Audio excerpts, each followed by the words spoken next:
pleine organisation d'une surprise pour ma copine Juliette. Officiellement, vendredi, c'est soirée DVD, mais quand elle arrivera, tout le monde sera là pour faire la fête. Enfin, pas exactement tout le monde, puisque moi je ne serai pas dans l'appartement à ce moment-là, et pas exactement la fête non plus, puisque la soirée c'est pour l'annoncer que je la quitte. Alors, forcément, dit comme ça, je ne vais pas tout de suite passer pour un mec bien. Mais c'est le meilleur compromis que j'ai trouvé entre honnêteté franche et quand même finir sur une bonne impression. Et puis, annoncer une séparation un vendredi soir, ça laisse 2 jours pour digérer avant de reprendre le boulot. Sympa, quoi. Faut dire que l'honnêteté en amour, c'est super difficile à doser. On ne sait jamais si c'est trop ou pas assez.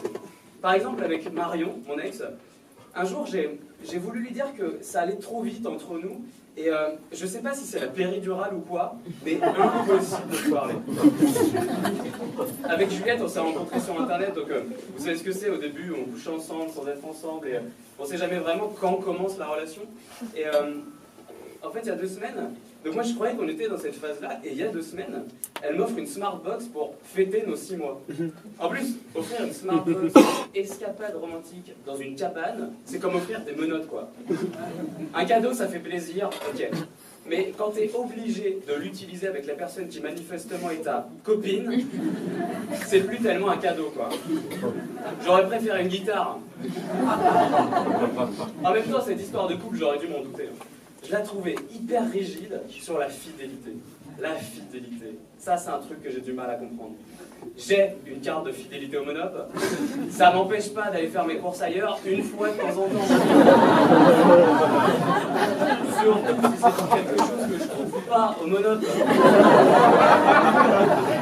Est-ce que c'est vraiment trompé si c'est avec une fille qui ne ressemble pas? Ce qui me retient le plus de partir, c'est toute l'organisation. De la soirée déjà. Et puis, il faut séparer les trucs qu'on a achetés ensemble, chercher un appart, mettre à jour son profil sur Tinder. On reste rarement par amour, hein. La plupart du temps, c'est par flemme. Donc, j'ai fait un effort, j'ai réservé un traiteur, et pour la suite, j'ai rempli les placards de Nutella. Le Nutella, en phase de rupture, c'est le carburant indispensable.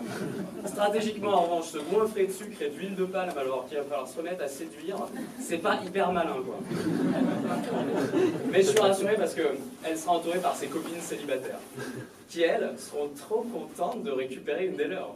Une de moins qui étale son bonheur à longueur de journée sur Instagram. Elles m'ont demandé une idée pour le cadeau. J'aurais conseillé d'éviter la Smartbox. C'est pas le moment d'offrir une escapade pour 2 dans une yourte. Déjà qu'il y a 2, il n'y a pas 15 000 trucs à faire. Mais alors, toute seule, coincée dans une yourte, sans Nutella, c'est la dépression directe. Et va trouver un Zara dans la forêt. Moi, de toute façon, j'ai déjà mon cadeau.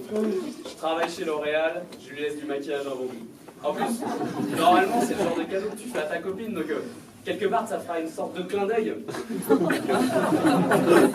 Quand c'est pour ta copine, c'est plus histoire de lui dire je t'aime comme tu es, mais ne deviens jamais moins belle qu'aujourd'hui. Là, c'est plus pour laisser les lieux dans l'état dans lequel je les ai trouvés en arrivant. Donc,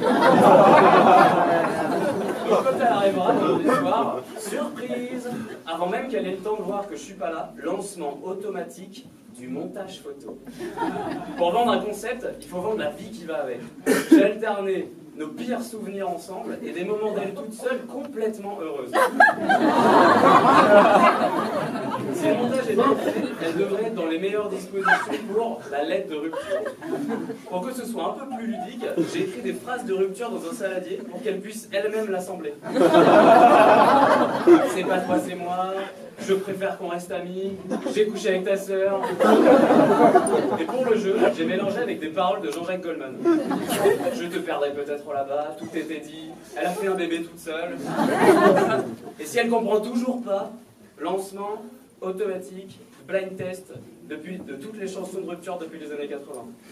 Gainsbourg, je suis venu te dire que je m'en vais. Jean-Louis Aubert, voilà c'est fini. Renaud, casse-toi tu pues. Allô? Ah bonjour madame, c'est gentil de me rappeler. Je voulais savoir si vous pouviez passer vendredi chez le traiteur avant de venir. Ah bah si ça vous dérange pas, et je vous rembourse vendredi soir. En plus ce sera l'occasion de se rencontrer, exactement. Eh bien, moi aussi j'ai hâte. Allez, à vendredi, belle maman.